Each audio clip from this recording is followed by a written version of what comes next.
A shocking case of child abuse in Shreveport is shining a light on the issue. Good evening, I'm Jackie Jovic. Thanks for being with us tonight. I'm Dan Jovic. Carrie Barber and Cassidy Dunn now in jail after police say a 14-year-old escaped from their home last month and reached out to a neighbor for help. Police say the teen was malnourished and had been locked in his room for months. They say he's been released from the hospital and is getting healthier. Shreveport police tell NBC6's Jenna Jordan this is just one of the many cases they see every day. We do want to warn you some of these images may be disturbing.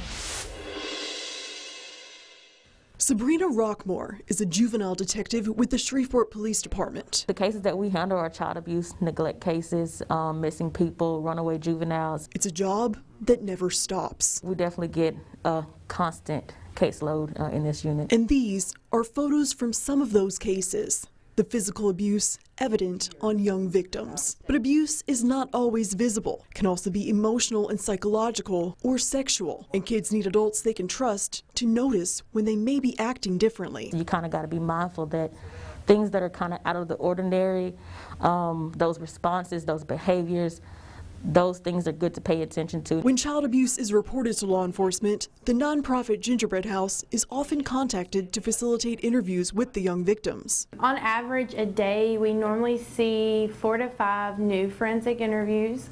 On a monthly average, it's somewhere between 65 and 75 new interviews a month. And more than 800 new cases a year. The pandemic bringing in near record numbers of new cases. The world is at a halt, but child abuse is not. The group's goal is to give a voice to the victims. Abused children are oftentimes silenced by their abuser, being told it's their fault, they've done something wrong, to not tell anybody, or they would harm themselves or their family. By teaching children and the community about the signs of abuse, they're hoping to increase awareness. All genders, races, ethnic groups, no child is exempt. Encouraging people, if they have any suspicions of possible abuse taking place, to report it for investigation. If we expect our adults in the city to be better for our future, we also need to expect our children to be better. And in order for that to happen, we have to be there for them. Jenna Jordan, NBC6 News.